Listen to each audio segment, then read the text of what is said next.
Gavin Wood. This is a impromptu talk on alegality. Alegality. Who knows what I mean when I say... Hold on, who's got a beer? First of all. Right, quite, yeah, this is a talk where you might want to have a beer. Allegality. It's a word. It's a relatively new word. It was coined in 2003. I didn't coin it. I thought I did, but it turned out I didn't. It was coined by an NGO who were talking about what the NSA are doing, but I think my meaning is better than theirs, so I'm going to stick with it. Allegality, I mean by it, well, hold on, who can guess what I mean by it first? Why the double L? Hey? Why the double L? Actually, as it happens, you're not the first person to say that. But it turns out that the original authors of the original creators of the word used the double L, so you know, I can't argue with it, can I? Well, all right. Okay, hands up if you prefer double L to single L.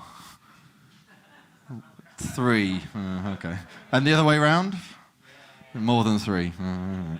Well, all right, fair enough. Maybe I'll change it. I don't think I can change it here. It's a PDF. So next time I talk about this. Does anyone know what I mean by it? Yep. It's probably something which is outside of the scope of the legal system. Sort of. Yeah, I think that's what the other guys meant by it, actually. So we got other people. Other people. Legal no man's land. Yeah. Something neither legal nor illegal. Yeah. So it's kind of like something which just doesn't care as to whether, cannot care, I suppose, is more specific. Cannot care as to whether its actions are, might be interpreted as legal or might be interpreted as illegal. It's sort of like, it's this legal stuff. I don't care about that. I don't know about that. It's just not in my world. So, kind of what you said, but I don't know. I'm coming at it from a different direction, I suppose. Systems that cannot care. Could I have the next slide, please, Slide Master? Yeah. Does everybody know what I mean when I say capital S, lowercase a, capital S? Software as a service. Yeah? So this is what happens when you go on, I don't know, Facebook or Twitter or, all of that stuff, that all those services that you get on the web that are obviously software backed. That's what I mean when I say software as a service. And the talk is going to be centralized around decentralized software as a service. And this software tends to specify rules by which we can interact. Okay? So like Facebook specifies the rule whereby if you click the like button on somebody, their like counter goes up by 1. That's a simple rule, right? That's what it means. That's what you expect. If it doesn't do that, then something's wrong. Something's wrong with either your expectation or Facebook's back end. Liking is one thing. Of course, in PayPal, if you pay somebody some money and their account doesn't go up, yet your account goes down, then something is really wrong. That actually matters to you much more, probably. I don't know, maybe you're really interested in Facebook likes. I don't know. But generally, we care more about money than likes. So, and these are abstract rules, but abstract can become concrete when we bring into the balance, when we bring in value into the equation. Yeah? When we start paying people for things, that actually affects the real world. I'll pay you if you, I don't know, go to the shops for me, right? So when we say value transfer, that's the paying thing. And then we have these other things, actuators and oracles. So actuators, I mean basically, these are things that allow you to, specify things like going to the shops, right? So they're inputs. They're like, oh, yes, they did indeed go to the shops for me. I was shopping here. And oracles do basically the same thing, but generally of more generalized fashion. So what's new with the decentralized things? We've already got eBay and I don't know, Amazon and whatnot. These are all software as service, right? They give us services based on software. We already have this. So what's new about it? Well, there's a big, massive difference. That's what I'm standing here telling you tonight. Massive difference. The entire talk is based around this massive difference, right? Software as a service, at least in the traditional sense, has an operator, right? This is eBay Inc. or PayPal Inc. Right? There are real people existing in a real legal environment with real lawyers who are doing this stuff. And if they do something, if they provide a service to you that is deemed wrong or illegal or bad in some way, or they piss off a lawyer or whatever, then they get fucked, right? They get a lawyer on their ass and they have to do something about it, which generally involves employing more lawyers, going to court, and then maybe going to prison. Decentralized software as a service has no operator. Yeah? This is why Bitcoin is a currency and not just yet another PayPal. Bitcoin has no operator. If Bitcoin pays somebody who the government of, I don't know, Iran doesn't like, the government of Iran can do nothing other than shutting down the internet. This is why Bitcoin is different to PayPal. There is not a Bitcoin Inc. There is not a CEO of Bitcoin. There is not a team of lawyers who Bitcoin employs to take the heat off them. Now, I like to call this a force of nature, because actually that's kind of what it is. Bitcoin is based on very little other than nature. If you look at like the game theoretic aspects to Bitcoin, and there's actually not much more than that, it just uses nature. Everything comes down to individual parties acting in their own best interest. If it didn't, it would break down pretty quickly. Now, each decentralized software as a service can also be considered a force of nature. So when you're creating new decentralized software as a service, you're actually kind of creating just a whole new force of nature. And that's kind of an interesting thing, because it changes the rules a little bit. So, what have we got? We've got Bitcoin and BitTorrent. So BitTorrent employs a relatively simple game theoretic core, tit for tat. I'll give you a bit of this if you give me a bit of that I find is useful. But nonetheless, it has been demonstrated to be a pretty severe force of nature, as the Motion Picture Association of America laments. In general, if they're properly implemented, these things cannot be shut down. Not by a court, not by a police force, not by a nation state. They are literally forces of nature. They are combinations of mathematics.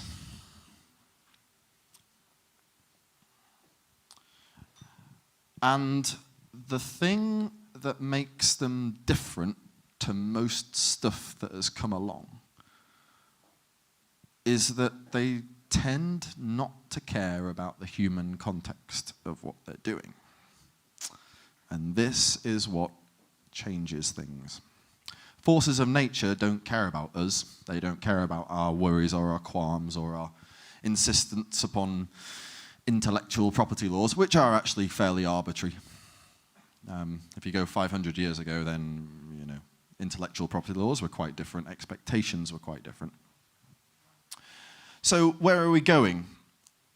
We began at Bitcoin, and we're slowly moving to the top right.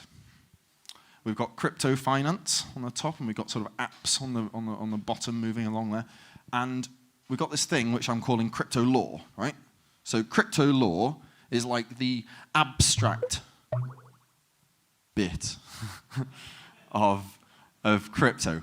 It's kind of like if you just kind of take Bitcoin and pull out the fundamentals, you distill it all down, crypto law is kind of what you get. Very soon now, and I say this as someone who's in a position of some degree of authority, crypto law is going to come out. We're going to get platforms for implementing these decentralized software as services, these illegal entities, and they cannot trivially be policed, right? Ultimately, the police or the authority or the state, whatever you want to call it, have had a fairly easy time policing software as a service Because actually what they do, they don't bother policing it properly. What they do is they go to the service providers and basically lean on them. And if someone's selling, I don't know, in France some Nazi memorabilia or something, then they lean on eBay. They don't go to the user themselves. They just tell eBay, take this down and give us their address. But in the future, they won't be able to do that because it will be out of the control of any individual authority. They'll have to actually do it properly and go to the users. And doing it properly costs a lot of time and resources. Ultimately, we are going to end up with either, think Soviet era, East Germany, every member of the household is an informer. Seems unlikely that we're going to put up with that. Or we've got to start rethinking what illegal is the set of. And I reckon we're probably going to see a fair few changes.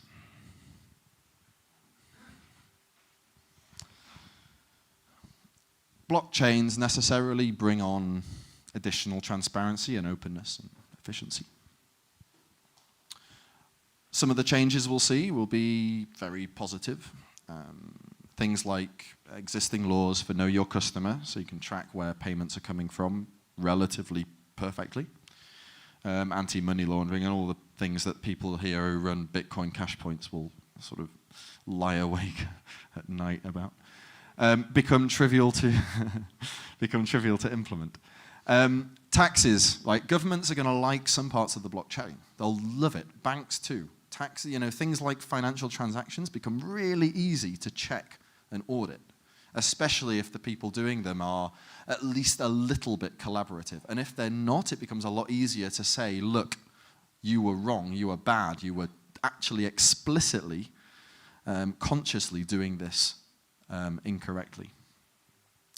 It becomes far harder to hide things under the table. And necessarily, I think, we're going to run into a more liberal, free society.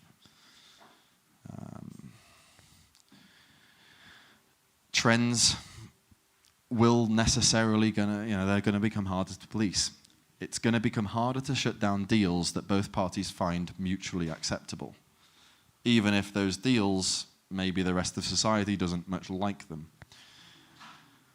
And it's going to be harder to avoid the uncomfortable truths on a socially wide level. If these deals keep going down, these will be relatively easily seen and form a trend that we cannot get away from. Inevitably, in the end, the law will change. I mean, it has to. Examples of this are relatively easy to come by. One of them is copyright law. Back when the VCR was released, it was actually illegal to record things off TV. But so many people do it. Are you really going to bother policing them all? No, you can't. Law changes. So many people smoke weed, apparently in Washington state. Now it's actually just legal. Ultimately, law has to alter according to social norms.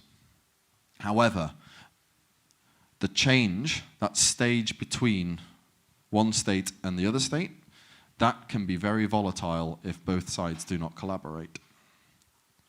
Lawmakers need to work with the new system, and they need to make this change, as less painful as possible. In my opinion, the correct way to handle this is through education, both of the lawmakers, of the institutions in society, and of course of the individuals in society. All decisions need to be evidence-based, open and transparent. If you talk to people like David Nutt, originally on the, the UK Drugs Misuse Board? Anyone correct me? It wasn't that. I'm paraphrasing badly. No? Okay, well, it was almost that. This guy is a very well-respected professor, and he points out decisions, quite literally, are not taken using evidence.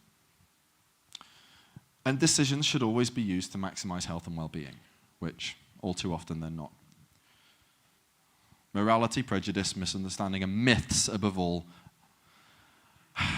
must really not be abused as they have been in the past. It will become very obvious that that's happening when we get this level of effectively transparency and openness, and the ability to work in the illegal area. And to everybody else, of course, there's a renewed need for responsibility and inevitably tolerance and honesty with it. That is the talk on Allegality. Are there any questions?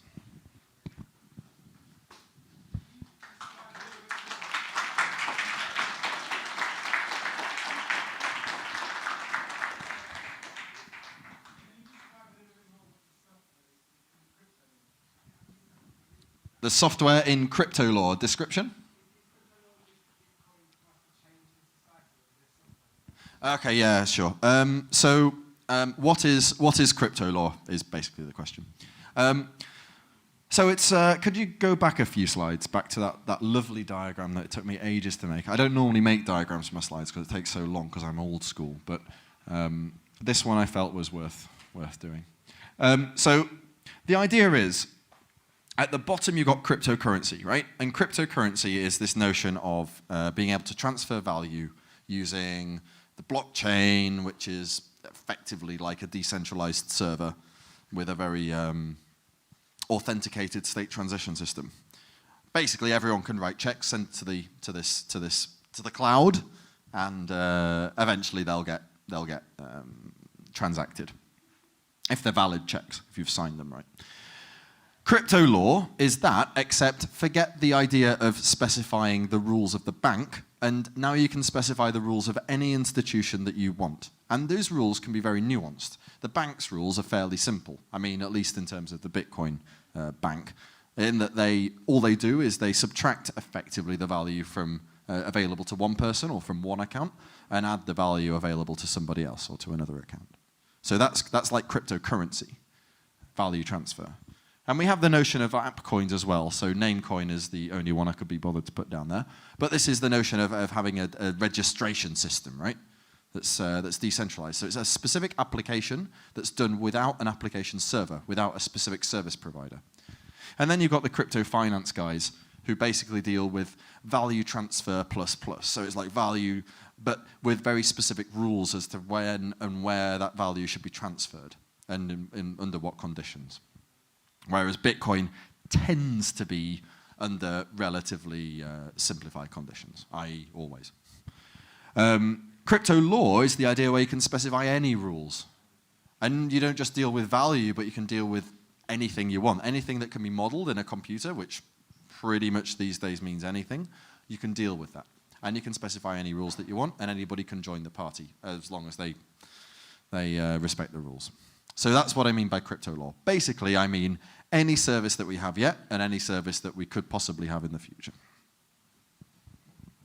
Any other questions? Yeah. How much do you see us removing the human element from crypto smart contracts and arbiters of those contracts? How? Could we remove 100% of the human element from crypto? Could we remove 100% of the human element from crypto law? Well, I suppose the question is, how useful would crypto law be if there were no humans involved in it? Probably very much. Humans are there, then it's truly taking it to the next stage. I would say, at least probably for my lifetime, we will not remove humans from this. I think it will augment it. I think it, to some degree, will replace it with very clear, specific ways of interaction. But I don't see how, for criminal law we're going to remove humans. That's so much of a decision of rationale. If you read criminal law texts, it's all about effectively opinions. Ultimately, for most cases, it's the opinion of a jury, right? So, but what we can do is disintermediate. We can remove the bits that are very mechanical in this process. And these mechanical bits are often bits that can a little too easily go one way or the other way depending on the mood of the person involved. So for that, I see a very real benefit. and potential to replace. Yep. You said that the thing that the police will move to from policing the service provider in the case of PayPal to policing the users, I actually think it's going the other way. I think that the disaster chain will police the ISP. It's relatively trivial to shut Bitcoin down tomorrow.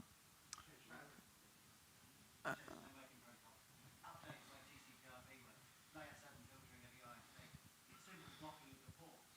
Yeah. There are lots of ways to cripple it, if not completely kill it. That would be the obvious way for legislators to go. Okay, so that's a very interesting point. So the idea was that we go the other way from policing users, and we go upstream to the ISPs, and we start shutting down protocols, effectively, right? So I would say that seems unlikely just from a technological point of view. Basically, this would require a whitelist of what services were allowed.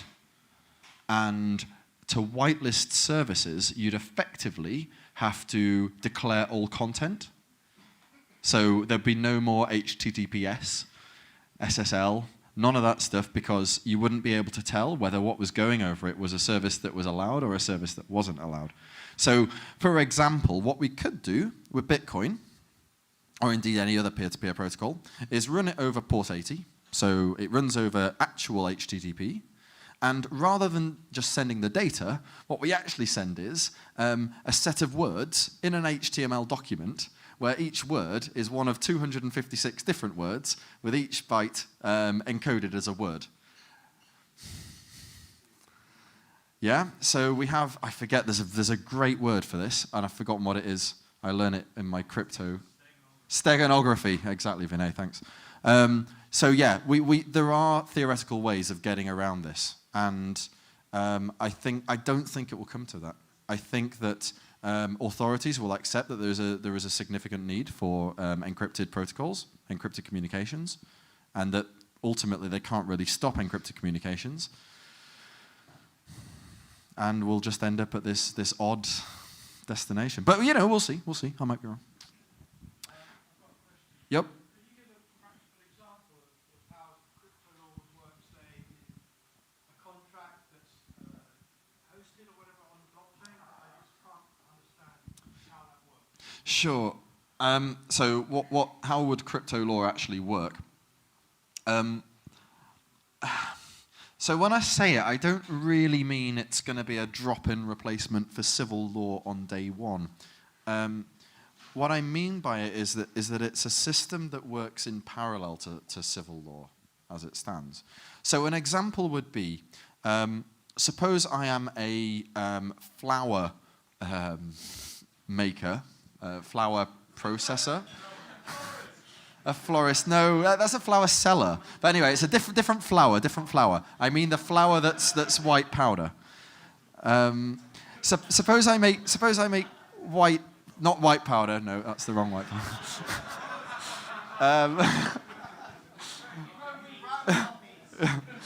Right.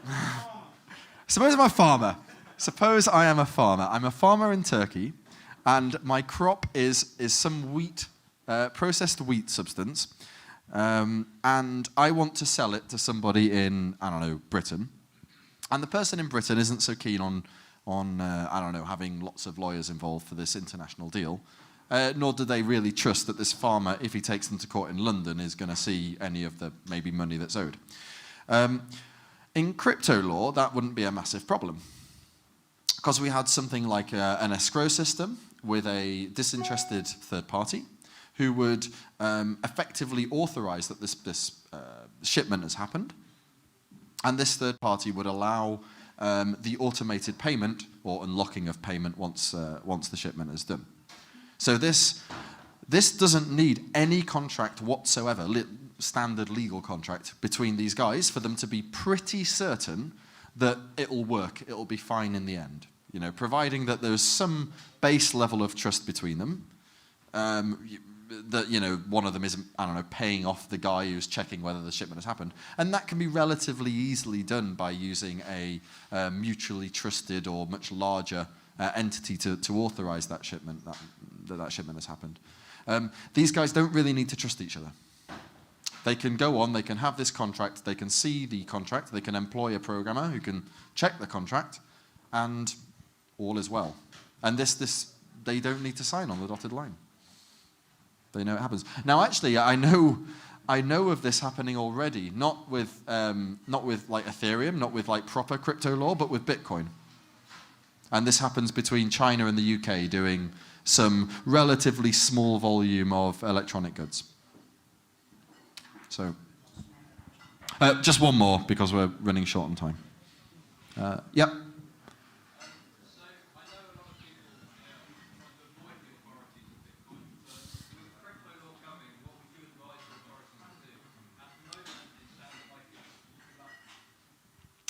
Yeah, well, that was kind of trying to get to that in the talk, right? It was kind of the point was that the authorities, the lawmakers, are going to have to, I don't know, start getting real, basically, because the world is going to change around them. And if people want to, act in a particular way and it doesn't bother anybody else, then they're going to risk running into the age of dinosaurs and pissing up against the wind. Okay, thank you. Thank you, Gav.